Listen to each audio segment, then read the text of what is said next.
37 minutes past the hour. Get your spouse, your loved one in the room right now, and you will have an honest conversation this morning. Would you really give up billions of dollars in order to marry that person you're with? That is the question this morning. We're going to get into that because there's one of the wealthiest women in the world says she is willing to do just that. Nadia Bilchik here with the Morning Passport. We'll get to that in a second. But the other story, which is an update on a story you brought us a while back, another woman, a different story here now.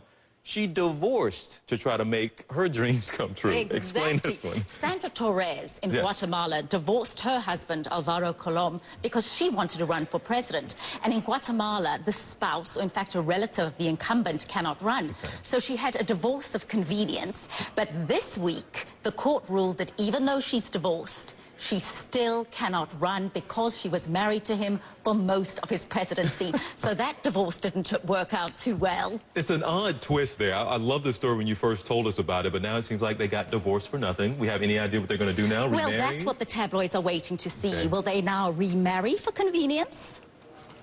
It'll be interesting to see. It may be a lot cheaper to live together. We don't know. He should just walk away. She wanted to divorce him for power. Exactly, not very romantic, but very romantic in Spain. The Duchess of Alba, 85-year-old Duchess, is going to marry a man 24 years her junior, and she's doing it for love. There she is, the Duchess of Alba, otherwise known as Maria Rosario Cayetana Alfonso Victoria Eugenia Francisco Fitzjames Stuart Eve de Silva. She is the most titled royal in Europe.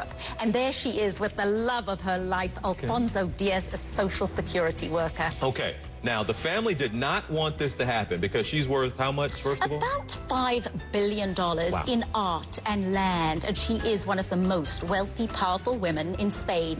Afro and all, or what do you call it? What is that? You tell me. I don't know what they call it, but there is her curls. Her curls. Okay. The family didn't want, do they think he was just specifically after her money? Or they're just worried that he would, you know, be entitled to some of it when she died, and they didn't want that to happen? Well, they feel very strongly that they do not want Mr. Diaz to get any of her money, correct?